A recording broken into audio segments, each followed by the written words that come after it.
Bonjour tout le monde, du coup on va pouvoir commencer. Aujourd'hui c'est le topo sur communisme contre stalinisme. J'imagine que certains et certaines d'entre vous ont assisté hier à la formation animée par Jean-Philippe sur la révolution russe. Moi je vais continuer un peu chronologiquement, probablement à peu près là où il s'est arrêté, peut-être que ça va chevaucher, mais bon voilà. Pour introduire un peu cette formation, je pense qu'il faut revenir sur l'idée en fait que ce soit par l'historiographie en fait bourgeoise ou stalinienne, le développement du régime bureaucratique stalinien en URSS, il est présenté en fait comme quelque chose qui s'inscrivait dans la continuité de la révolution russe de 1917. Et en fait, ceux qui se sont autoproclamés communistes par la suite, ils revendiquent une continuité entre leur politique et la théorie marxiste, entre la pratique politique de Lénine et du parti bolchevique et la leur. Et de son côté, en fait, la bourgeoisie, elle utilise l'expérience du stalinisme pour discréditer le projet d'émancipation communiste dans son ensemble, comme quelque chose de dangereux, quelque chose d'irréaliste, qui paverait nécessairement la voie au totalitarisme. Et là-dessus emboîtent le pas en fait toutes les critiques dites de gauche en fait qui voudraient faire passer le stalinisme comme l'héritier naturel d'un bolchevisme qui est qualifié de totalitaire, d'autoritaire, etc. Au contraire, ce que je vais essayer de démontrer aujourd'hui, c'est que le stalinisme, il a constitué une véritable rupture de continuité avec la révolution prolétarienne de 1917. La prise du pouvoir par la couche bureaucratique, elle est en fait le fruit de contradictions sociales d'une part, et elle est aussi le fruit de batailles politiques acharnées qui ont été gagnées à un moment par cette couche bureaucratique. Donc en 1917, on a la révolution d'octobre, qui est la première fois dans l'histoire où les exploités et les opprimés vont mener jusqu'au bout une révolution sociale. On a le premier gouvernement ouvrier et paysan qui va réorganiser toute la société, avec une auto-organisation, des soviets partout, la répartition des terres, un décret de paix immédiate et démocratique et des bouleversements jamais vus dans la vie quotidienne et familiale. 20 ans plus tard, en 1937, 1936, 1937, 1938, on a les procès de Moscou qui voient en fait les derniers participants de la révolution d'octobre être fusillés. Avec une bureaucratie qui se développe comme une tumeur sur l'URSS, plus aucune trace de démocratie dans les soviets et dans le pays, et des mesures contre-révolutionnaires qui sont prises dans tous les domaines. Donc la question évidemment c'est comment on en est arrivé là, comment on est passé de la plus grande révolution émancipatrice de l'histoire au plus gros recul. Ce que je vais essayer la question à laquelle je vais essayer de répondre, c'est en fait de quoi le stalinisme est-il le nom, de quoi la bureaucratie est-elle le nom, qui ont été aussi les révolutionnaires qui se sont dressés contre elle, parce qu'il y en a eu, comment ils ont lutté et quelles leçons on peut en tirer pour aujourd'hui. Dans un premier temps, je vais un peu revenir sur les racines sociales et matérielles du développement de la bureaucratie en Russie après la révolution russe. Ce qu'il faut bien comprendre, en fait, c'est que on s'inscrit dans un contexte à ce moment-là de désastre dû à la guerre civile en Russie, puisque de 1918 à 1921, après la révolution de 1917, la Russie, elle est déchirée par la guerre civile. Il y a des combats entre les armées blanches, donc les armées tsaristes qui sont contre la révolution, et les révolutionnaires qui vont ébranler le pays d'une violence inouïe en fait pendant toutes ces années-là. Et il faut bien comprendre aussi que c'est l'ensemble des gouvernements impérialistes qui vont activement se mobiliser pour étouffer la révolution de 1917. Ils vont s'unir pour armer la contre-révolution, donc que ce soit la France, que ce soit l'Allemagne, la Grande-Bretagne, le Japon, les États-Unis. Et même si les armées blanches vont finir par être défaites et que le gros des combats va s'arrêter environ en 1921, il va y avoir une ruine sans précédent dans le pays et qui va ruiner en fait les forces productives du pays, donc c'est-à-dire les usines, les machines, etc. La Russie, après la guerre civile, elle est dans un état absolument catastrophique. Le pays et le pouvoir avec lui sont en fait au bord du gouffre, tout simplement. Les productions industrielles et agricoles se sont complètement effondrées. Par exemple, l'industrie, elle produit 1/5 de sa quantité de production d'avant la guerre civile. Côté agricole, La surface cultivée, elle est réduite de 16%. En fait, tout ça, ça résulte, au niveau agricole, ça résulte d'une effroyable famine en fait, qui va se déclencher. La situation sociale, c'est vraiment une véritable tragédie après la guerre civile. Et le niveau de vie des populations urbaines est bien inférieur au minimum vital. Pendant la guerre civile, ce qu'il faut aussi comprendre, c'est qu'a été mise en œuvre l'application d'un régime économique d'exception qu'on appelle le communisme de guerre entre 1918 et 1921. Le but de ce régime économique, c'est de contrôler toutes les ressources du pays. La vie économique, en fait, est entièrement subordonnée aux besoins du front. Ce communisme, en réalité, il est né de l'effondrement des forces productives du pays et il n'a communiste que le nom, puisqu'il doit se contenter de répartir la misère entre la population.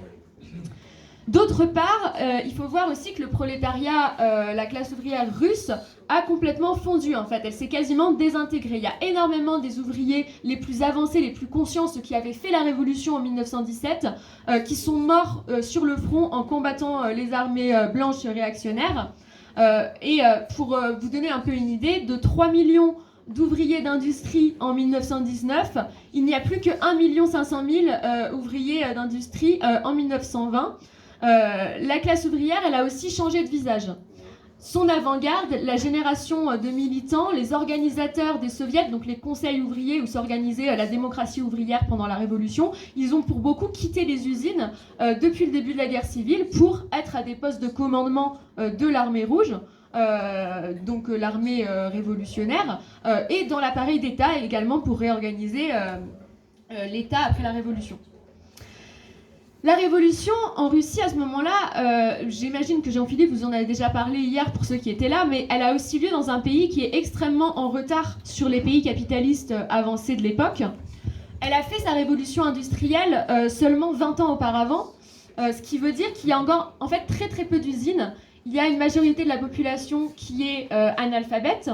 Il y a peu de centres industriels, donc c'est aussi une classe ouvrière qui est assez éclatée. Les outils, les chemins de fer, les transports fluviaux, l'industrie lourde et légère, tout ça, c'est extrêmement en retard.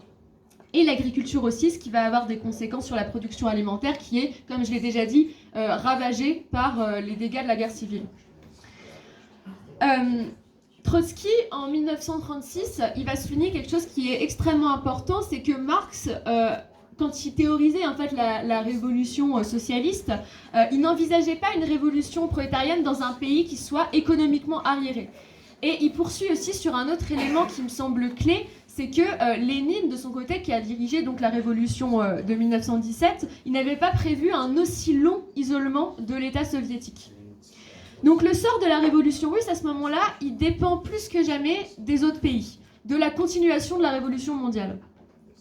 Et du coup, la nécessité vitale de la construction d'une internationale communiste, elle n'a jamais été aussi présente dans la tête des révolutionnaires russes de l'époque. Ces révolutionnaires russes, en fait, ils se fondent sur l'idée, sur l'attente d'une révolution en Europe, en fait. D'une révolution en Occident, dans les autres pays plus avancés, et ils misent notamment sur un prolétariat allemand qui serait victorieux et qui pourrait, en fait, grâce à ses forces productives beaucoup plus développées, ses usines massives, ses usines beaucoup plus avancées et technologiquement avancées, pourrait ravitailler la Russie en machines, en articles manufacturés, en ouvriers qualifiés, en techniciens, etc. Et le problème, c'est que à ce moment-là, précisément, la réaction va frapper en Allemagne, dans ce pays où en fait se trouve la clé de la révolution en Europe, puisque les deux plus grands dirigeants communistes allemands vont être assassinés par la réaction allemande, donc Rosa Luxembourg et Karl Liebknecht, qui étaient ces deux dirigeants, et la révolution allemande de 1921 va échouer. Ce qu'il faut bien souligner également, c'est que c'est la social-démocratie, donc les socialistes, en fait, qui vont armer, c'était Joachim qui le soulignait hier dans un plénier, c'est la social-démocratie qui va armer, en fait, les milices, les troupes, en fait, qui vont les tuer, ces deux révolutionnaires, et c'est ces milices, en fait, qui vont former ensuite le gros des troupes fascistes pour, en fait, les 15 ans à venir en Allemagne. Après le meurtre de ces deux dirigeants, il n'y a pratiquement plus de partis communistes allemands, il y a seulement des détachements de militants épars qui ensuite se reconstitueront, mais des détachements de militants qui se retrouvent sans direction. En fait, c'est entre 1918 et 1921, pendant la période de la guerre civile, même 1923 jusqu'à 1923, il va y avoir une vague révolutionnaire importante et très puissante qui va secouer toute l'Europe, pas que l'Allemagne. Mais je ne pourrais pas détailler dans chaque pays, mais en tout cas, elle va être stoppée par la bourgeoisie. La situation internationale, elle va être marquée à ce moment-là par justement plutôt la réaction, par la montée du fascisme en Italie notamment, puisque c'est fin 1920, début 1921 que la terreur fasciste va progresser en Italie, qu'elle va être à l'offensive contre le mouvement ouvrier organisé dans ce pays. Et c'est en 1922 que le fascisme a triomphé en Italie avec la marche sur Rome de Mussolini. Donc, en fait, chacune de ces défaites, j'ai détaillé un peu les deux plus grosses défaites, en fait, qui sont déjà ce premier échec de la Révolution allemande et la victoire des fascistes en Italie. Chacune de ces défaites, ça va être un coup porté à la Russie révolutionnaire, puisque sans révolution mondiale, la Russie peut tenir, mais elle est isolée. Dans son dernier article, d'ailleurs, en 1923, avant de mourir, Lénine va écrire que la Russie ne pouvait pas tenir avec, il dit, notre petite et notre très petite production paysanne, avec le délabrement de notre pays, jusqu'au jour où les pays capitalistes d'Europe auront achevé leur développement vers le socialisme. Donc on est bien loin, déjà, ici, des proclamations triomphantes qu'on aura plus tard sous le stalinisme de construction du socialisme dans un seul pays. La classe ouvrière, donc, elle est affaiblie par la guerre civile, la famine, le typhus, le choléra, puisque des maladies, en fait, vont se développer dans cette période de dévastation, et la misère. Cette classe ouvrière ne va plus avoir le même poids économique. Ça veut aussi dire qu'elle ne va plus avoir le même poids politique non plus dans le pays. La faim, en fait, fait se détourner de la politique. Toute une partie de la classe ouvrière va tarir l'auto-organisation des travailleurs, puisque beaucoup d'ouvriers vont retourner dans leur campagne d'origine pour aller essayer de trouver à manger, en fait, tout simplement. Et il va y avoir à ce moment-là un déséquilibre qui va se créer, puisque d'un côté on a ça, et de l'autre côté on a la guerre qui a obligé à organiser une armée que j'ai déjà citée, l'armée rouge, et une police politique pour lutter contre les réactionnaires, les armées blanches, la Tchéka. Il y a dans l'administration de l'économie, des transports et de la communication, tout ça va nécessiter aussi un nombre de fonctionnaires, de techniciens. Et en fait, le problème, c'est que toutes ces mesures vont se transformer en de véritables institutions. Et il va aussi falloir avoir recours dans ces institutions à des ingénieurs, à des intellos de l'ancien régime qui ont des compétences et qu'on va employer en tant que fonctionnaires et qui constituent aussi un danger puisqu'ils viennent de l'ancien régime. Ce danger-là, qui porte en lui en fait les germes du stalinisme, et je vais revenir un peu là-dessus par la suite, il ne va pas s'imposer du jour au lendemain, et surtout, il va y avoir des communistes pour le combattre. La crise majeure causée par la guerre civile à laquelle va devoir faire face le jeune État soviétique, elle a vraiment lieu à partir de 1921, et elle va forcer des remises en question et des débats au sein du parti bolchevique qui du coup est au pouvoir à ce moment-là. Donc je ne vais pas m'attarder sur la situation horrible encore une fois, mais il faut bien comprendre que la famine par exemple ressuscite y compris le cannibalisme, les gens dans les campagnes mangent leurs enfants parce qu'ils n'ont pas de quoi manger. Il y a une explosion en fait de la crise qui se manifeste avec un mécontentement énorme dans la campagne qui ne supporte plus les réquisitions de nourriture du communisme de guerre. Il y a des grands soulèvements paysans et aussi une agitation qui va par la suite également gagner la ville et les usines avec des gens qui n'en peuvent tout simplement plus de la guerre civile. Par exemple, à Petrograd, donc la capitale de la Révolution, il n'y a plus ni ravitaillement ni combustible. Les habitants vont souffrir de la faim, du froid. Et enfin, en 1921, il y a un peu le pic, la cristallisation de cette période qui est l'insurrection de Kronstadt qui représente un peu, qui est un peu le symbole en fait de ce moment où en fait un lien a été rompu, que dans tout le pays, les travailleurs sont fatigués, sont à bout de force et de patience et veulent voir se finir la guerre civile.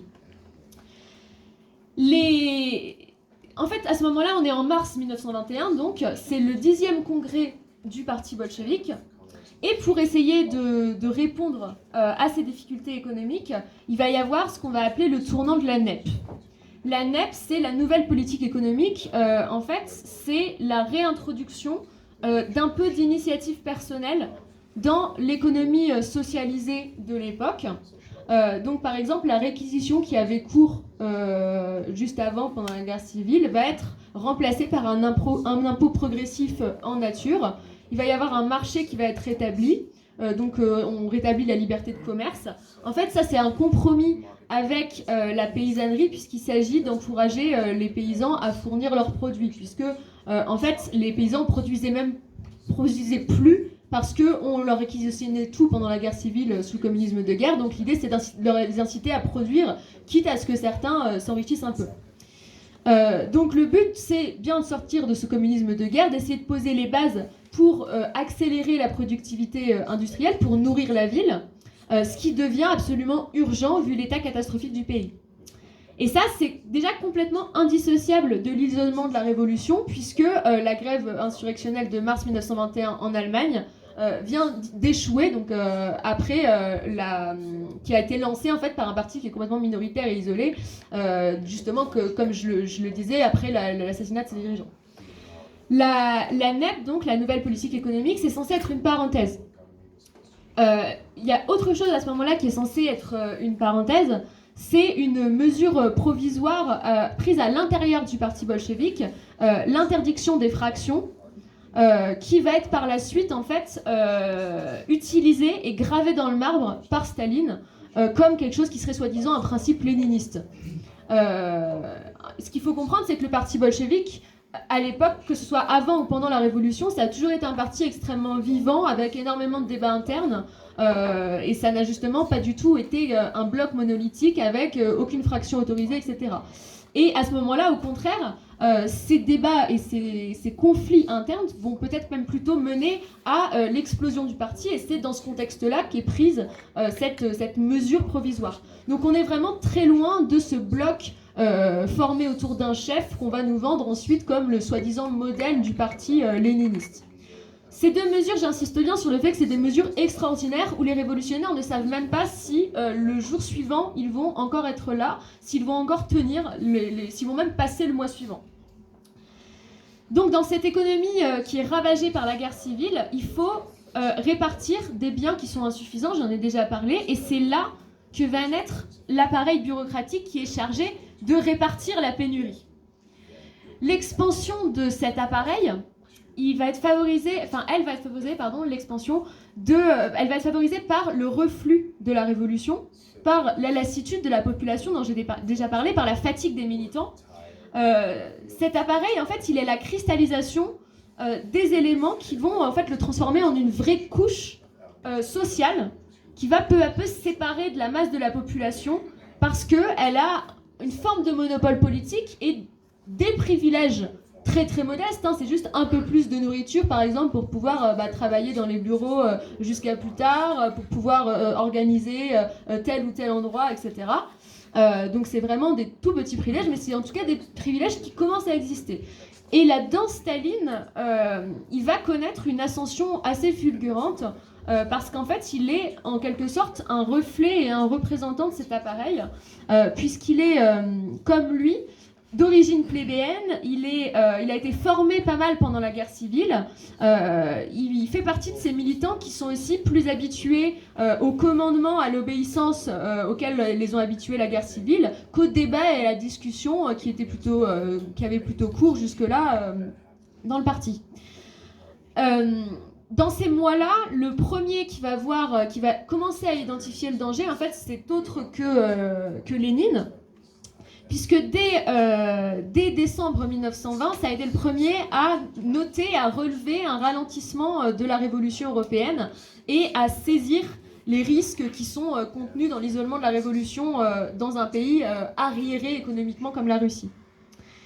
Et lorsque, après une attaque qui va le priver en fait, de l'usage normal de la parole pendant 4 mois, il va revenir en octobre 1922, Lénine il va constater que donc on a ce Staline qui a connu une ascension absolument fulgurante, qui, après avoir été élu secrétaire général du Parti communiste au 11e congrès du parti en 1922, va utiliser en fait ce poste qui en apparence est un poste administratif, technique, pour contrôler cet appareil dont il est l'incarnation. Donc par exemple, en juin 1922, Staline va créer un corps d'inspecteurs politiques et il va attribuer à 15 000 cadres du parti des avantages matériels, donc par exemple un salaire mensuel triple par rapport à celui de l'ouvrier d'industrie. Donc on voit que c'est déjà des privilèges qui sont un petit peu plus importants. Et ces avantages, en fait, ils vont tenir la bureaucratie naissante, puisque les bureaucrates en herbe, ils sont prêts à tout maintenant pour ne surtout pas perdre ces maigres privilèges-là, maintenant que la révolution a quelque peu reflué. Ils sont donc soudés, en réalité, autour de la défense de leurs privilèges, et ils vont se rassembler derrière Staline. Mais ce qu'il faut bien comprendre, c'est que c'est Staline, mais ça aurait très bien pu être un autre en réalité, ça aurait très bien pu être quelqu'un d'autre qui aurait pu émerger à ce moment-là. Il y avait en fait toute une armada de bureaucrates qui va se constituer, qui aurait pu le remplacer. Donc Lénine, à cette époque, il va lutter en fait dans les derniers mois de sa vie contre cet appareil qui se développe de plus en plus, notamment par exemple en lançant en 1920, un peu avant, l'inspection ouvrière et paysanne qui était censée assurer un contrôle des travailleurs sur le fonctionnement de l'appareil d'État. Malheureusement, comme je l'ai déjà dit, une bonne partie des travailleurs n'est plus en état en fait d'assurer ce contrôle, et cette inspection va devenir elle aussi un appendice de la bureaucratie elle-même. Et dirigée par Staline, elle aussi, elle va devenir une annexe en fait du secrétariat du parti qui va devenir très liée à la Tchéka, donc la police politique, qui va être rebaptisée à cette période-là GPU. Donc, en sentant venir la fin de sa vie, tout simplement, à ce moment-là, Lénine va dicter un ensemble de notes rassemblées sous le nom par la suite de testament politique. Et dans son dernier article dont je parlais tout à l'heure, en mars 1923, il va dénoncer des choses détestables dans notre appareil d'État et affirmer sans détour que dans le parti, comme dans le pays, dans les institutions soviétiques, il y a une bureaucratie qui existe bel et bien. Il vise directement Staline, le commissaire donc, de l'inspection ouvrière et paysanne, et il dit qu'il faut adopter une règle, mieux vaut moins mais mieux en fait. Il faut épurer l'appareil d'État de tout ce qui n'est pas absolument nécessaire pour justement essayer de se prémunir contre ce danger bureaucratique naissant. Et au contraire, après 1923, alors que justement Lénine va tomber malade et ne va plus être capable de mener ce combat, l'appareil va de plus en plus grossir et se renforcer dans les conditions économiques et politiques que j'ai commencé à décrire. Dans cette période-là, l'impact économique de la NEP, la nouvelle politique économique que j'ai détaillée, a été plutôt positif en fait. En réalité, l'économie s'est remise en marche. Ça, c'est moins pire, on va dire, que pendant la guerre civile. Mais à ce moment-là, il y a des problèmes et des dangers qui vont cristalliser en fait des divergences d'opinion qui vont façonner en fait les tendances par la suite en Union soviétique. Donc Trotsky, qui est donc, je rappelle pour ceux qui n'auraient peut-être pas forcément tous les éléments, mais qui était également un dirigeant de la révolution russe, va expliquer que, en fait, à ce moment-là, on a ce qu'on va appeler par la suite la crise des ciseaux. Qu'est-ce que c'est que la crise des ciseaux? C'est un nom un peu barbare pour expliquer qu'il y a un écart grandissant entre les prix de l'industrie et ceux de l'agriculture, et que si cet écart se creuse, on va à la rupture entre la ville et la campagne. En fait, l'industrie est trop faible pour proposer des marchandises utiles en échange de produits agricoles, et ça pose un problème en fait comme je le disais un peu tout à l'heure, mais pour nourrir les villes quoi, tout simplement. La NEP, elle a rétabli un secteur privé assez dynamique, mais un autre danger qui existe à ce moment-là, c'est qu'il n'y a qu'une seule petite partie de la paysannerie qui va s'enrichir grâce au marché libre qui a été réétabli. C'est ce qu'on appelle les koulaks, en fait, c'est les paysans riches, et c'est en fait une inégalité sociale qui va s'accroître à la campagne. à la campagne, certes, mais c'est quelque chose qui va aussi donner confiance à la bourgeoisie urbaine qui, après la guerre civile, va reprendre confiance justement en voyant que la bourgeoisie agricole reprend un peu du poil de la bête. Les cadres de l'industrie qui est en train de renaître un peu, les administrateurs, les ingénieurs, qui ont pour beaucoup, comme je le disais tout à l'heure, été recrutés parmi des techniciens d'origine bourgeoise, vont prendre de plus en plus d'importance. Et donc la question urgente qui va se poser pour les révolutionnaires à ce moment-là, c'est comment on renforce matériellement et politiquement la classe ouvrière à nouveau. Puisque c'est elle qui a fait la révolution et c'est elle qui pourrait tirer un peu le pays de l'impasse dans laquelle il est en train de s'enfoncer. Et c'est pour ça que Trotsky, à ce moment-là, il va proposer d'infléchir le cours de la NEP et il va défendre en fait la nécessité urgente d'un plan d'industrialisation pour industrialiser et pour renforcer numériquement et donc politiquement aussi la classe ouvrière russe. Face à lui, il y a une partie de la direction du parti, donc incarnée notamment par quelqu'un qui s'appelle Boukharine, qui va proposer d'approfondir au contraire la NEP, quitte à permettre l'enrichissement des koulaks, les paysans riches, parce qu'il argumente en disant que l'État en fait ne peut pas se passer d'eux. Ensuite, on a une autre tendance qui se forme, c'est la direction, donc qui est constituée de Zinoviev, Kamenev et Staline, qui se situe en fait plutôt au centre et va s'appuyer sur cette droite donc représentée plutôt par Boukharine pour défendre un statu quo en disant non, on n'infléchit rien du tout, on continue avec la NEP telle qu'elle est.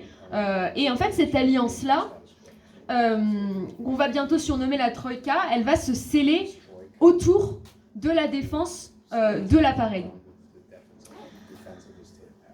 À ce moment-là, en 1923, on arrive dans une nouvelle phase de la lutte des classes en Allemagne, où il va y avoir à nouveau une agitation sociale, il y a un mouvement profond de la classe ouvrière et de la jeunesse qui est en train de se mettre en marche, et ça exige de refonder, de refonder révolutionnairement en fait le Parti communiste et l'internationale communiste qui du coup est présente dans un certain nombre de pays à ce moment-là. Il y a 46 communistes du Parti communiste russe qui vont écrire, qui vont signer une déclaration allant en ce sens et qui vont dénoncer l'appareil de fonctionnaires qui tue toute initiative et qui met des bâtons dans les roues à cette possibilité-là. Ça, c'est là en fait que se marque la naissance de l'opposition qu'on va par la suite appeler l'opposition de gauche à l'intérieur de l'URSS.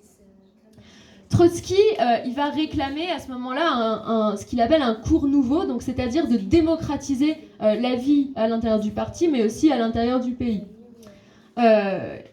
Et en fait, aux antipodes de ce que va être le stalinisme, Trotsky il bataille pour que les ouvriers et les jeunes aient plus de poids, pour que continuent à se former des révolutionnaires.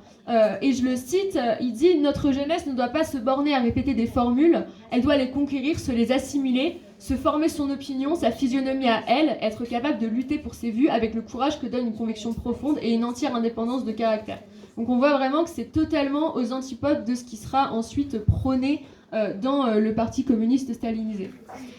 Sauf que face à cette opposition naissante, il y a une bureaucratie qui depuis a bien pris conscience de ses intérêts, s'est renforcée et ne va certainement pas se laisser faire.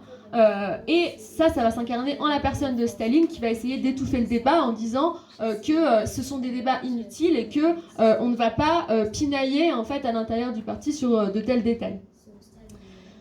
Et surtout, le rapport de force entre la bourgeoisie et le prolétariat au niveau mondial, à ce moment-là, va avoir un gros impact puisque la révolution allemande de 1923, qui avait commencé à monter un petit peu, va être laissée totalement sans vraie direction révolutionnaire, ce qui va la faire échouer à ce moment-là. Et cet échec va évidemment peser très lourdement sur le moral des militants et sur la situation d'isolement de la Russie qui se retrouve plus isolée que jamais. Comme je le disais tout à l'heure, le parti bolchevique, c'était un parti où il y avait beaucoup de polémiques, beaucoup d'affrontements tactiques, beaucoup d'affrontements stratégiques entre différentes tendances en permanence. ça avait été vraiment une composante clé du Parti communiste russe tout au long de son histoire. Ça va se retrouver totalement étouffé pendant la préparation du congrès du parti qui va arriver à ce moment-là, à partir donc, de 1923-1924, où la direction va en fait tout faire pour empêcher l'opposition naissante de défendre sa politique. Et c'est vraiment à partir de la mort de Lénine en 1924 qu'il va y avoir un changement de nature, un véritable basculement dans la discussion, et que va être instauré ce qu'on va connaître plus tard en fait comme cette espèce de culte à la gloire du léninisme, qui est en fait un terme qui apparaît dans la presse officielle à ce moment-là et qui est totalement inventé en fait par la bureaucratie.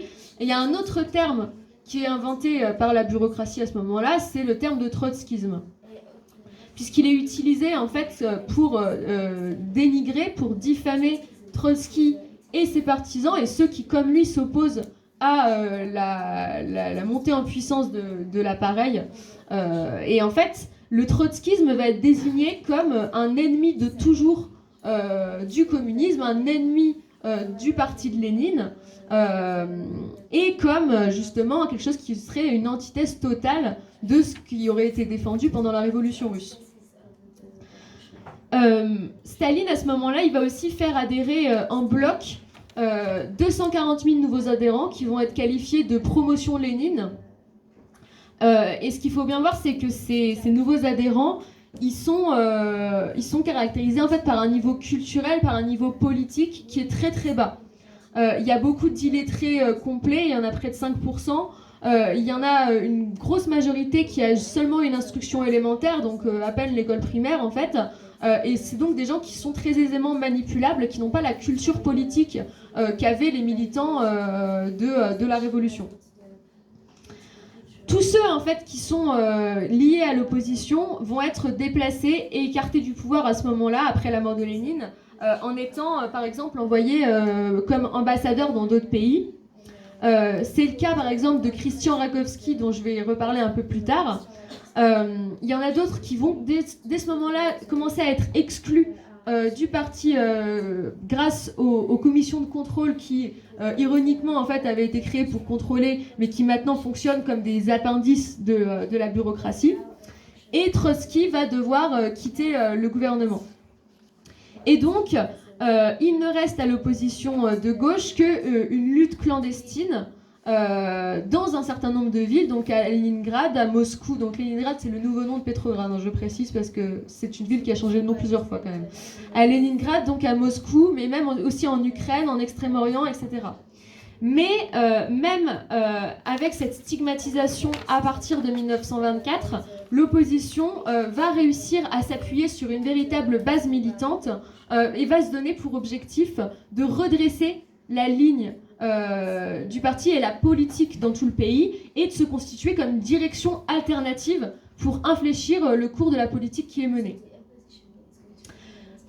C'est cette politique qui va être menée à partir de 1924, elle va aussi avoir des répercussions à l'international, puisque comme je le rappelle, il y a une internationale communiste qui fonctionne à ce moment-là, et en fait tous les partis communistes européens, mais pas que, vont se retrouver de plus en plus subordonnés à cet appareil piloté depuis Moscou.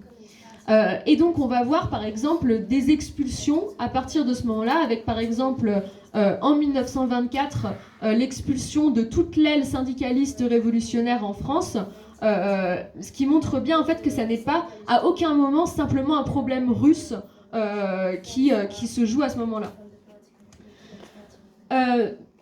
C'est qui un peu, c'est quoi cette opposition de gauche à ce moment-là? C'est une opposition qui est très présente donc à Leningrad et à Moscou, les deux capitales de la Russie, où elle a des positions assez importantes. Par exemple, dans le quartier à Moscou, qui est un peu le bastion ouvrier de la Révolution, elle organise un cercle de discussion avec des étudiants et des ouvriers. Elle dirige le cercle des jeunes communistes à plusieurs endroits du pays. Elle a des bastions ouvriers dans les usines, dans les chemins de fer. Il y a énormément de jeunes, de femmes. et même quelques personnes des peuples de l'Orient. Et ces dirigeants, ce sont aussi des militants qui sont dirigeants de syndicats de l'alimentation, des métallos, des bateliers fluviaux, du bâtiment, de la chimie. Et en fait, leur noyau dirigeant va être constitué, entre autres, de Trotsky et de Rakovsky, donc, que j'ai mentionné tout à l'heure. C'est un peu, finalement, tous ces gens, un peu le meilleur de la révolution de 17. Et je vais citer pour ça l'historien et militant trotskiste Pierre Brouet, qui les décrit de cette manière. Il dit « Ce ne sont pas des hommes d'appareil, ce sont des militants de masse. Ils ont connu la clandestinité et la prison, mais aussi l'émigration et les vastes horizons du mouvement international. Moins fonctionnaires que meneurs d'hommes, plus tribuns ou agitateurs qu'administrateurs, plus écrivains que rédacteurs de circulaires. » Ça, c'est bien sûr en Russie, mais c'est également à l'international où des liens sont tissés avec des militants, comme par exemple dans les exclus du parti français de 1924. Il y en a certains, comme un certain Alfred Romer, qui va être beaucoup lié à Trotsky par la suite. Donc, à partir de ce moment-là, il va y avoir aussi une aggravation en fait, des contradictions de classe dans la Russie de l'époque. Les koulaks que j'ai mentionnés tout à l'heure continuent de s'enrichir et de gagner en puissance, et ça c'est en fait le signe que le gouvernement recule de plus en plus face à la petite et à la bourgeoisie rurale.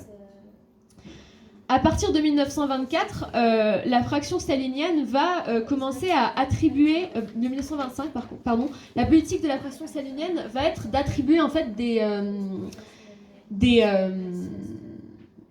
portions, en fait, des parcelles de terre pour des années à certains paysans. Et ça va en fait contribuer à accumuler en fait des parcelles de terre entre les mains d'un tout petit nombre des cultivateurs. Donc à titre d'exemple, en fait, au printemps 1926, 60% du blé en Russie est aux mains de 6% de cultivateurs. Ce qui pose un énorme problème puisque ça fait se réaccumuler en fait entre les mains d'une petite portion des richesses et ça donne du pouvoir du coup à cette petite bourgeoisie montante. Et cette politique-là, encore une fois, elle va donner confiance aussi à la petite bourgeoisie urbaine qui va s'emparer en fait des soviets locaux et ça va aussi contribuer à augmenter la puissance de la bureaucratie dans les soviets en question. Les koulaks, donc les paysans riches, vont prendre de plus en plus confiance. Ils vont réclamer un commerce et une industrie totalement libres. Et avec le poids économique qu'ils ont acquis, ils sont un véritable danger à ce moment-là, exactement en fait comme avait mis en garde l'opposition quelques années auparavant. Et à ce moment-là, en fait, Zinoviev et Kamenev, qui, comme je le rappelle, constituaient avec Staline la fraction un peu dirigeante du Parti communiste russe, vont se rendre compte qu'ils ont fait un peu une erreur en se rangeant derrière Staline face à ce danger en fait, que constituent les paysans riches, et ils vont se rapprocher de Trotsky en 1926, et c'est ce qu'on va appeler l'opposition unifiée, qui n'est pas exempte de contradictions, et je reviendrai un peu par la suite là-dessus. Donc elle a à sa tête, cette opposition-là, en fait, la majorité de tous ceux qui étaient à la direction du parti bolchevique pendant la guerre civile, qui ont fait la révolution, et elle va gagner en influence dans le pays parce qu'elle répond à la situation avec une bourgeoisie en fait, qui se renforce, une bourgeoisie issue donc, de la nouvelle politique économique, une classe ouvrière qui vit dans des conditions déplorables, et qui subit l'arbitraire de la bureaucratie. Donc l'opposition, elle va défendre l'accélération de l'industrialisation, comme Trotsky le défendait déjà un peu auparavant, le développement de la planification donc, de cette industrialisation, le fait d'imposer plus fortement les koulaks, le fait d'augmenter les salaires et le fait d'indexer les salaires sur les prix. L'opposition, elle va aussi mettre en avant le fait que c'est absolument impossible de construire le socialisme simplement en Russie en faisant abstraction de la situation internationale, parce qu'en fait, elle a absolument conscience qu'il y a seulement un nouvel élan de la révolution qui pourrait permettre au prolétariat de se tourner à nouveau vers la politique en Russie. Au total, il y aurait entre 4000 et 8000 militants de l'opposition durant cette période, donc c'est une toute petite fraction, une toute petite proportion, mais c'est quand même une avant-garde qui est bien réelle, qui est bien vivante. Face au premier succès de l'opposition, on a une répression qui va être très très féroce, avec par exemple des provocateurs qui sont envoyés dans les prises de parole des oppositionnels qu'ils font dans les cellules ouvrières, l'utilisation de la police politique pour les surveiller, pour réprimer leurs réunions, etc. Et surtout, encore une fois, la révolution mondiale ne va pas donner un nouveau souffle à la Russie, puisque à ce moment-là, on est en 1927, la politique menée par l'internationale communiste, qui est complètement pilotée par Moscou, cette politique va livrer la révolution chinoise en 1927 à la faillite. Donc à ce moment-là, on a un dirigeant en Chine qui s'appelle Chiang Kai-shek, qui est totalement soutenu par l'internationale stalinisée et qui va écraser dans le sang le mouvement ouvrier et paysan chinois et massacrer les ouvriers en grève qui pourtant commençaient à relever la tête en Chine. C'est un désastre énorme qui souligne déjà que en fait, les analyses de l'opposition étaient justes, puisque l'opposition dénonçait la politique de Staline qui se subordonnait en fait, totalement à ce dirigeant chinois. Mais le problème, c'est que cet écrasement d'une révolution qui aurait pu être extrêmement importante en Chine va être une nouvelle défaite, un nouveau découragement qui va frapper encore plus le pays. Ce qui va, encore une fois, donner plus d'appui à la politique stalinienne qui se renforce de plus en plus. Encore une fois, un des gros points de désaccord qui, je pense, s'illustre pas mal dans la révolution chinoise, mais en général, en fait, dans la politique du stalinisme à ce moment-là, c'est l'opposition entre cette idée de construire, soi-disant, un socialisme dans un seul pays, en Russie, et l'extension de la révolution mondiale. À ce moment-là, le but de la bureaucratie dirigeante en Russie, ça n'est plus qu'il y ait une révolution dans la majorité des pays du globe, c'est simplement de maintenir ses positions, de maintenir ses intérêt, et donc de construire en fait son îlot au détriment en fait de la révolution dans le monde. Et c'est contre ça que Trotsky va se dresser et va s'organiser en fait avec l'opposition. La politique stalinienne, donc, qui s'est renforcée de plus en plus, va pouvoir frapper un grand coup en 1927, donc en excluant Zinoviev et Trotsky de la direction du parti en octobre 1927.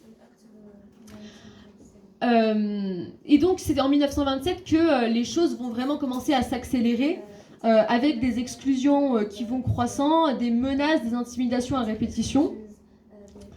L'opposition va par exemple manifester dans la rue en essayant de participer sur ses propres mots d'ordre à la manifestation traditionnelle du 7 novembre qui a lieu pour célébrer l'anniversaire de la prise du pouvoir de 1917. Et face à cette manifestation, la répression va être extrêmement brutale. On va les empêcher de rejoindre le cortège. Ils vont être encerclés, leur matériel va être détruit. Ils vont être frappés et dispersés pour ne surtout pas pouvoir rejoindre la manifestation. Et en fait, finalement, c'est après ça qu'en décembre 1927, Staline va exiger la capitulation de l'opposition sous peine d'exclusion du parti. Donc les oppositionnels vont en fait se retrouver totalement isolés à ce moment-là. Et c'est un véritable sauf-qui-peut dans cette ex-opposition unifiée qui va éclater, puisque Zinoviev et ses partisans vont capituler tout de suite. Ensuite, Kamenev, qui donc avait rejoint aussi Trotsky et Zinoviev dans l'opposition unifiée, va capituler aussi. Qu'est-ce que ça signifie capituler à l'époque ? en fait, c'est vraiment une humiliation publique et politique, puisqu'il s'agit de faire son autocritique en public, de renier toute sa pensée politique, de dire qu'on est d'accord sur toute la ligne avec la ligne générale, en fait, la ligne de la bureaucratie stalinienne. Et donc, évidemment, il va y avoir un certain nombre de militants qui vont refuser de se soumettre à cette capitulation, et pour cela vont être exclus. Trotsky, qui est donc la figure un peu de l'opposition quand même depuis plusieurs années maintenant, en tant que figure va être exclu avant même le congrès en fait du parti qui a lieu en fin 1927, et il va être déporté au Kazakhstan. Et donc, au lendemain de ce congrès, qui est le 15e congrès du parti fin 1927, l'opposition unifiée éclate totalement, et c'est le début d'une nouvelle ère dans l'histoire soviétique. En tout, à l'époque, c'est plus de 2200 militants qui vont être exclus entre novembre 1927 et janvier 1928. Donc à ce moment-là, s'opposer à la politique de la direction stalinienne va devoir se faire en dehors du parti au pouvoir, ce qui veut dire beaucoup moins de moyens pour se faire entendre, pas du tout de possibilité d'infléchir la politique de l'intérieur. C'est aussi à ce moment-là qu'une activité qualifiée d'anti-soviétique va relever du code pénal et donc va être synonyme de déportation ou de prison. Et pourtant, tous les militants de l'opposition, beaucoup en tout cas, vont batailler pied à pied. Pratiquement, en fait, tous ceux qui sont liés à l'opposition de gauche et qui ne se sont pas reniés, qui n'ont pas capitulé, donc vont être déportés en Sibérie ou dans l'Oural. Et donc, dans ces colonies de déportés, l'activité politique, elle va être extrêmement intense. Être déporté, qu'est-ce que ça signifie ? Ça signifie en fait être assigné à résidence dans une localité éloignée et être totalement isolé, en fait, y compris des grands centres industriels où les oppositionnels pouvaient influer un peu sur la politique à l'intérieur des usines, par exemple. Mais en tout cas, dans ces localités éloignées, les déportés vont se soucier en fait d'accomplir un travail théorique, un travail d'analyse politique très profond. Ils vont correspondre avec Trotsky, qui est donc en exil. Il va y avoir un certain nombre d'affrontements d'idées très très riches à ce moment-là, et ils vont essayer d'apporter des éléments d'analyse, des clés de compréhension pour comprendre en fait ce qu'est la dégénérescence de l'État soviétique, de comprendre comment l'appareil a pu se développer de cette façon. Et dans les luttes ouvrières qui ont lieu aussi à l'époque, l'opposition va aussi mener une activité intense avec, par exemple, dans les grèves, une intervention qui va se faire sur leur propre mot d'ordre avec des tracts qui appellent, par exemple, à chasser les bureaucrates des usines. Il y a aussi une activité clandestine qui va commencer, avec un bulletin d'information, avec des circulaires pour les militants, avec des tracts qui sont diffusés largement. Donc en fait une véritable activité comme l'avaient en fait les bolcheviks, y compris même avant, sous le tsarisme, avant la révolution. Et les oppositionnels vont rencontrer quand même un certain écho, parce qu'en fait c'est des militants qui ont de l'expérience, qui donnent aussi aux travailleurs le sentiment d'être les seuls à continuer à se battre pour les revendications ouvrières et d'en assumer les risques. Et Trotsky, qui est en exil, va développer un très grand nombre d'analyses et va correspondre avec de nombreux militants à travers le monde, va échanger, va rédiger un certain nombre de textes. Et ça représente un danger particulièrement important pour la bureaucratie stalinienne. Et il va du coup être expulsé fin 1928 du RSS, ce qui est en fait une tentative de couper radicalement les derniers liens matériels qui le liaient à des oppositionnels restés dans le pays. Et pour extirper l'opposition des dernières usines où elle existe, il va falloir arrêter, déporter et emprisonner. Ce qu'il faut bien comprendre, c'est que dans tous les domaines, en fait, le stalinisme ne va pas être une variante du communisme, et j'insiste vraiment là-dessus. Le stalinisme, c'est vraiment un antagonisme du communisme, en fait. C'est vraiment un antagonisme total de ce qui a été fait avec la révolution de 1917. Et du coup, pour triompher et pour mener à bien sa politique, il va être indispensable à Staline d'éliminer tous les anciens dirigeants qui ont fait la révolution d'octobre 1917. Et c'est donc à partir de 1929 que vont commencer les premières exécutions délibérées d'oppositionnels. Et ça va s'accélérer de plus en plus pour devenir systématique entre 1936 et 1938. La politique de l'internationale communiste, donc sur laquelle, là, à ce moment-là, la direction stalinisée a toute la main mise, elle va refléter les zigzags politiques de la direction. Mais elle navigue pas à vue, en fait, elle agit pour préserver les intérêts de la couche bureaucratique. Et en fait, tous les changements, les infléchissements dans la politique à l'international de l'international communiste vont être liés à des tournants de politique interne en Russie. Et c'est comme ça qu'en fait, en 1929, la direction stalinienne, qui, après avoir pendant des années balayé les propositions d'industrialisation qui étaient formulées par l'opposition, va faire un tournant hyper brusque et décider de la collectivisation complète, comme ça, d'un coup, de liquider les koulaks en tant que classe, tout ça à toute allure, de manière absolument peu préparée, sans les moyens de le faire, avec des expropriations extrêmement violentes des paysans dans les campagnes. Ça, c'est une politique en fait qui est complètement gauchiste, qui est complètement qui isole en fait complètement et qui montre aussi une incapacité à comprendre un peu les contradictions de la situation. C'est une espèce de revirement d'un coup de la direction à ce moment-là.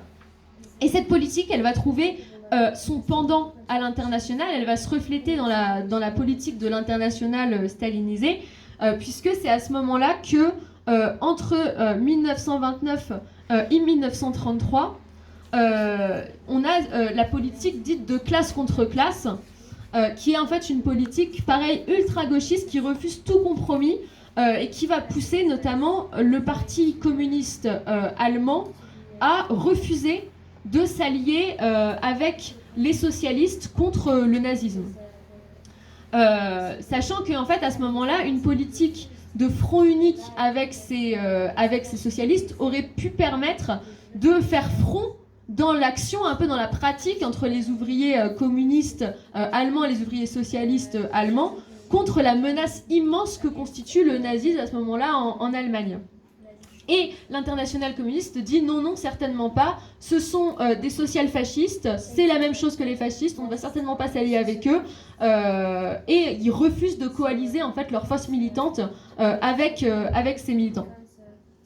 Et donc, en 1933, quand Hitler va arriver au pouvoir en Allemagne, c'est en fait une victoire et une arrivée au pouvoir qui est totalement pavée, dont la voie est totalement pavée par la politique stalinienne. Et c'est une situation qui va aussi totalement renouveler la situation internationale, puisque ça va faire réapparaître le danger d'une guerre mondiale. Et que voilà, l'arrivée du fascisme au pouvoir en Allemagne, c'est un renouvellement total et dans la mauvaise direction de la situation politique internationale. Et ce qui montre aussi en fait qu'il y a une véritable dégénérescence de l'international communiste à ce moment-là, c'est que par rapport à cette politique qui a pavé la voie à l'arrivée d'Hitler au pouvoir en Allemagne, il n'y a aucune discussion, aucune polémique, aucun bilan qui est tiré de cette politique. Et ça va amener Trotsky à affirmer que c'est un véritable effondrement, qu'il faut quitter cette internationale, qu'il faut arrêter de militer dedans et que plus rien ne peut la sauver. L'ascension du nazisme en Allemagne va coïncider avec une série d'arrestations en URSS, principalement en fait les anciens oppositionnels qui ont capitulé, tous ces vieux révolutionnaires en fait qui ont essayé de cohabiter avec l'appareil, mais on voit que ça se solde à ce moment-là par un échec. Donc c'est par exemple le cas de Zinoviev et de Kamenev qui sont exclus et déportés, mais aussi c'est aussi le cas, pas que de ces dirigeants-là, mais aussi de dirigeants de l'opposition, de militants de l'opposition. Le but, c'est vraiment de créer un climat de terreur, de faire payer les errances de la politique stalinienne nationale et internationale, et d'arracher, encore une fois, aux ex-oppositionnels des capitulations.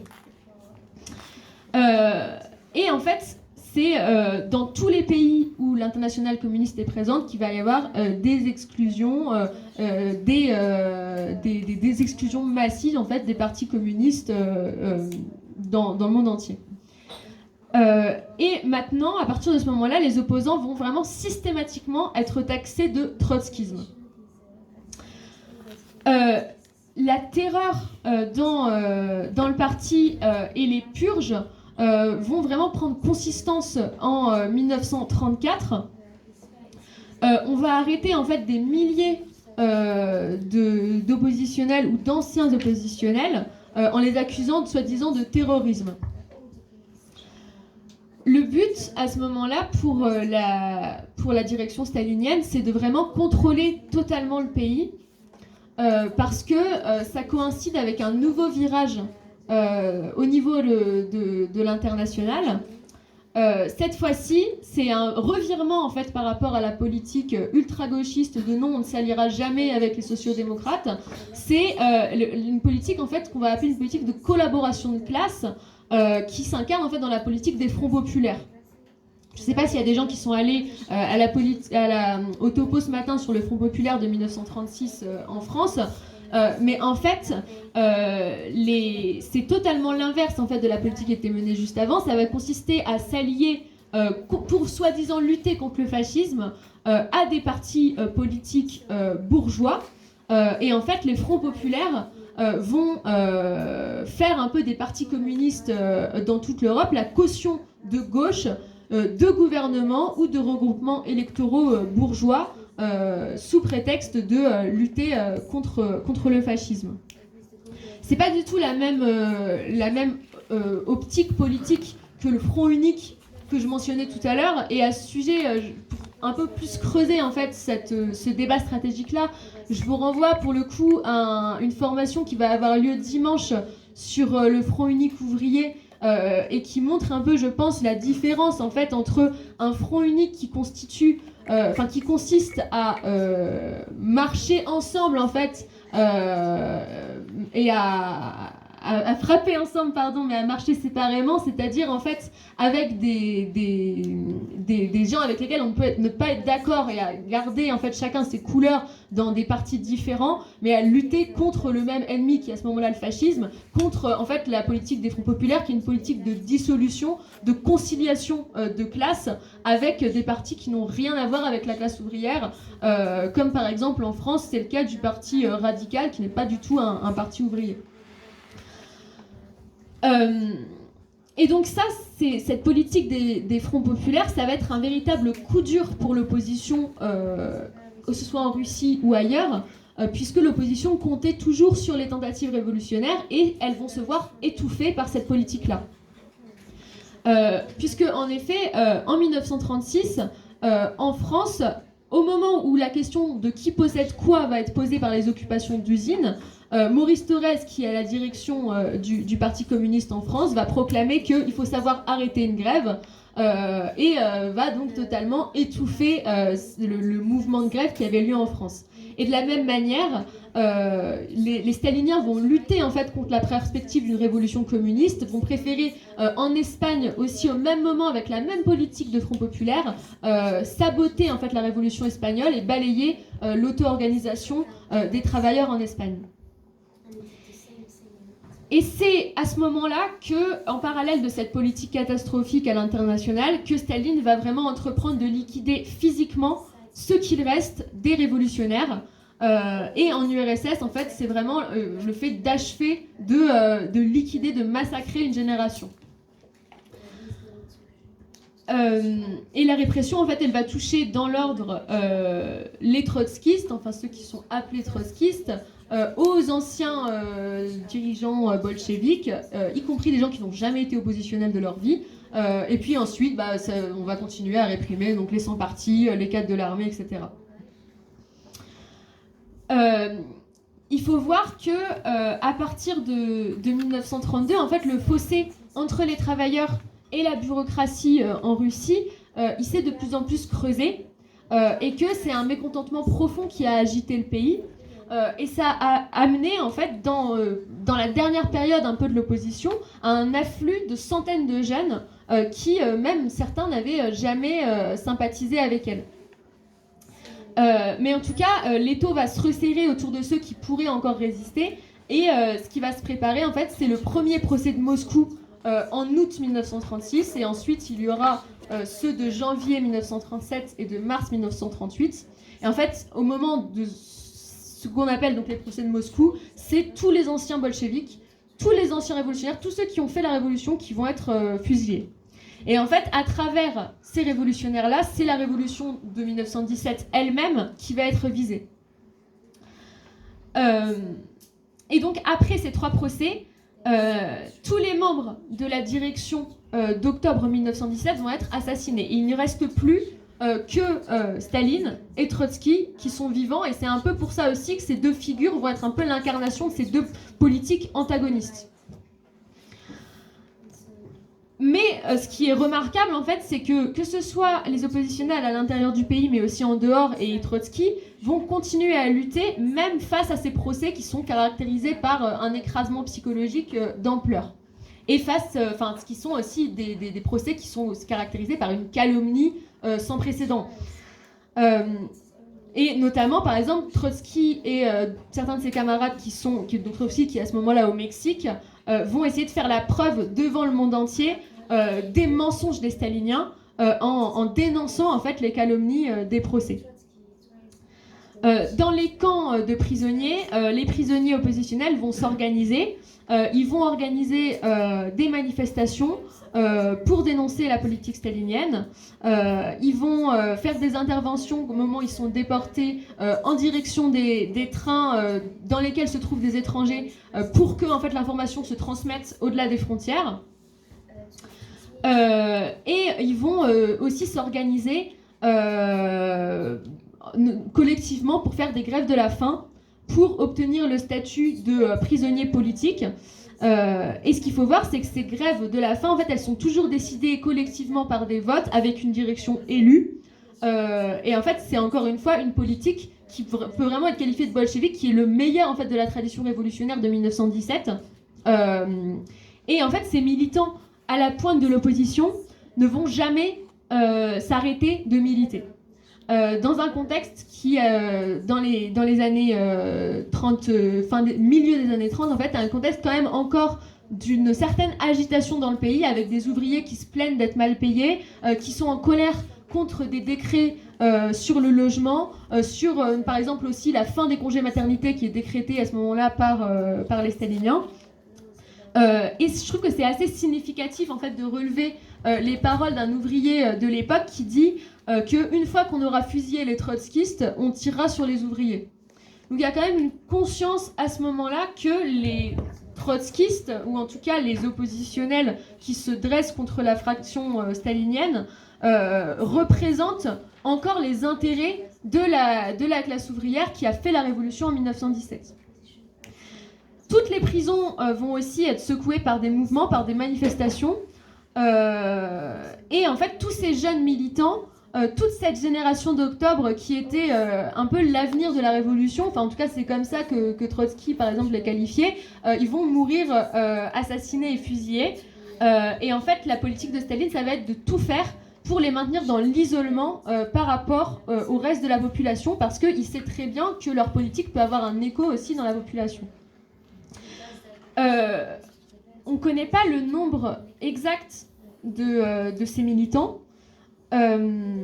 Mais on sait que lors de leur déportation au port de Magadan en 1937, ça va être 6000 militants qui vont être assassinés.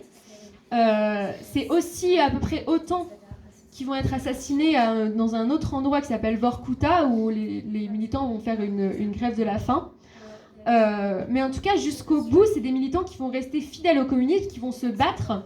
Et on retrouve en fait de nombreuses traces d'actions collectives, de grèves, même y compris de soirées où les mouchards rapportent par exemple qu'il y a des chants révolutionnaires, ils notent il y a des poèmes trotskistes dans les soirées, dans les camps, etc. Mais c'est aussi en fait d'ailleurs à cette période que Trotsky, qui est toujours au Mexique, va écrire et publier La Révolution trahie en 1936, en fait, qui est un livre assez important en fait, où il essaye, malgré en fait le drame de ce qui est quand même en train de se passer très concrètement, de donner des clés de compréhension. Où il affirme en fait que les procès de Moscou ne déshonorent pas la révolution russe elle-même, mais seulement le régime qui les a engendrés, et lui uniquement, et que ce régime est l'incarnation de la réaction.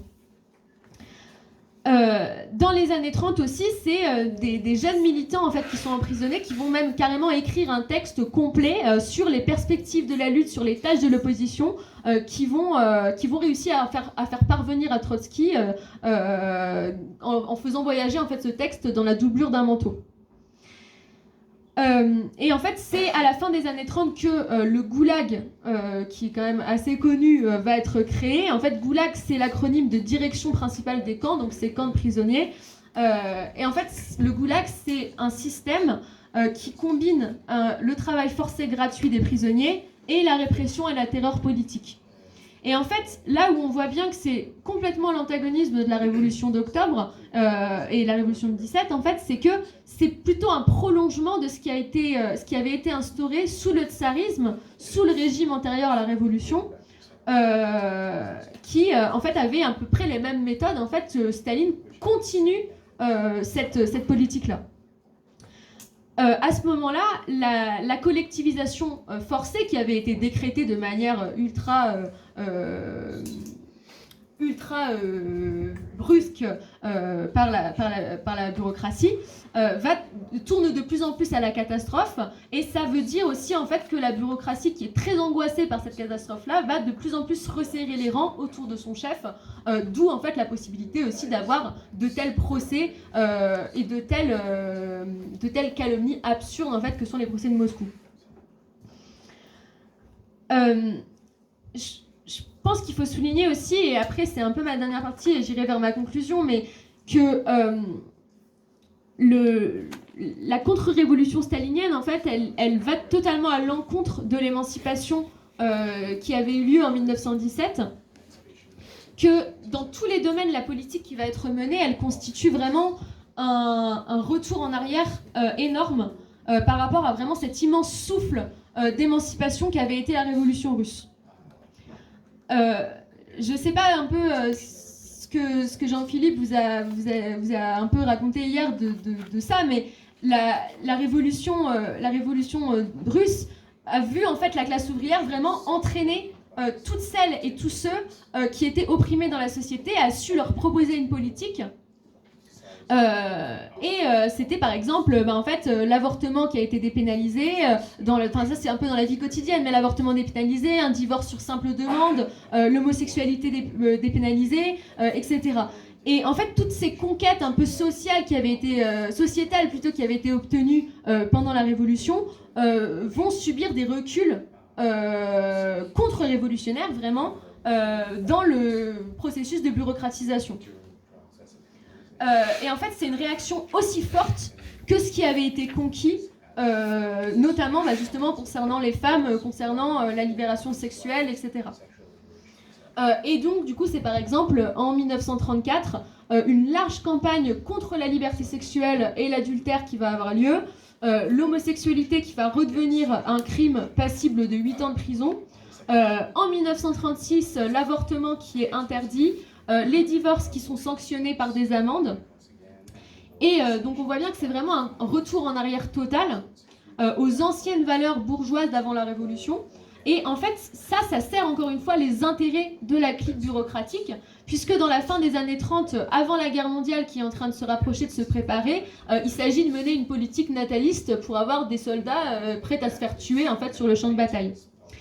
Et ce recul énorme va se traduire aussi dans l'international, puisque c'est par exemple le PC français qui dans les années 30 va condamner le divorce et l'avortement très durement et assez significativement en 1943 prendre le nom de Parti communiste français, donc accoler français à son nom en fait en rompant en fait avec le caractère international aussi de la révolution, et je trouve que ça illustre très bien le contraste entre révolution mondiale en fait qui était un peu la perspective dès le début de la révolution russe, et ce socialisme étriqué, ce pseudo-socialisme étriqué dans un seul pays qui se replie sur lui-même en Russie mais aussi dans les autres pays. Sur le trotskisme donc, c'est un terme qui au début est inventé de toutes pièces par les staliniens. C'est une construction dont le but est vraiment de faire croire qu'il existe une pensée et une pratique politique de Trotsky qui serait depuis toujours étrangère à Lénine, au léninisme, qui serait opposé à la façon de militer dans le parti bolchevique russe, qui serait opposé aussi aux écrits de Lénine, à sa façon de militer, à son rôle central dans la révolution de 1917.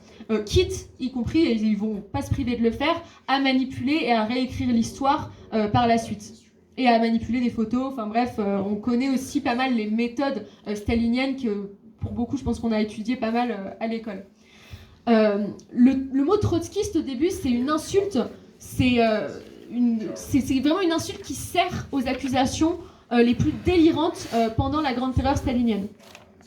Et j'insiste vraiment là-dessus, c'est qu'il n'y a pas de bataille Staline versus Trotsky pour la succession politique de Lénine. Ça aussi, en fait, c'est un mythe qui est un peu construit a posteriori par la propagande. Il y a un homme qui incarne à un moment donné les intérêts d'une couche bureaucratique, c'est Staline. Et en face, il y a celui qui va incarner en fait tout ce qui va les combattre. Et c'est à ce moment-là Trotsky. Et en fait, c'est vraiment, c'est dans un texte qui est diffusé à partir de mars 1937 que pour la première fois, des militants vont se réapproprier ce terme de trotskiste et vont l'utiliser pour eux-mêmes. Et ce qu'on voit en fait, c'est que même à ce moment-là, alors que tous les liens, même postaux en fait, sont coupés avec Trotsky, ils vont continuer à militer. Ils vont être capables d'avoir une action presque coordonnée, qui semble même concertée, même alors qu'ils sont isolés et éparpillés en beaucoup de groupes différents, déportés les loin les uns des autres, etc. Et ils vont aussi, par exemple, chercher à reproduire le meilleur de ce que prenait Lénine. Et un bon exemple de ça, je trouve, c'est le fait qu'ils essayaient de placer comme lui le journal au cœur de leur militantisme, en essayant en fait de bâtir l'organisation à partir de lui. Et ça, c'est ce qu'ils appellent le bulletin de l'opposition, qui est un bulletin en fait qui va être diffusé clandestinement, caché dans les journaux des partis communistes étrangers, etc.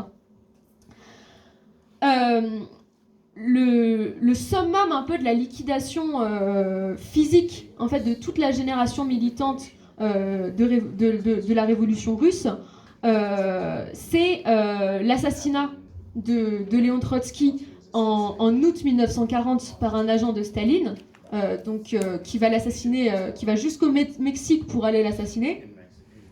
Donc c'est vraiment en fait la liquidation du dernier qui a un peu essayé de donner des outils théoriques et stratégiques jusqu'au bout, même à l'autre bout du monde, même exilé.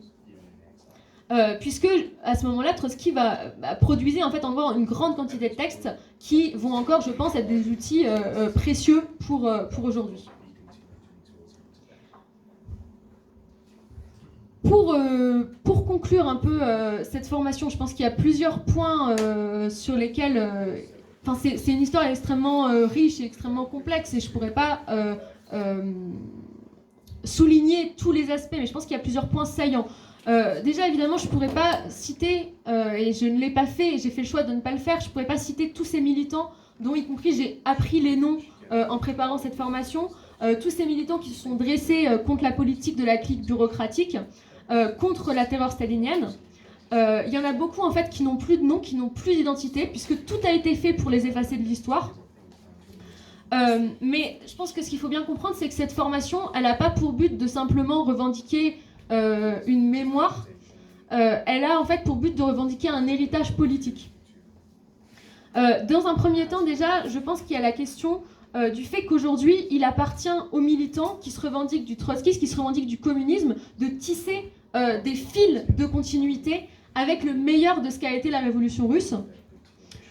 Personnellement, et je pense qu'on est plusieurs dans la salle, je fais partie de cette génération en fait, qui a grandi avec, à l'école, dans les médias, l'idée que le communisme est l'apanage d'un monde révolu, après la chute du mur en fait en 1989, on nous a répété à l'envi que c'était ça le socialisme réel et qu'il fallait en fait se rendre à l'évidence.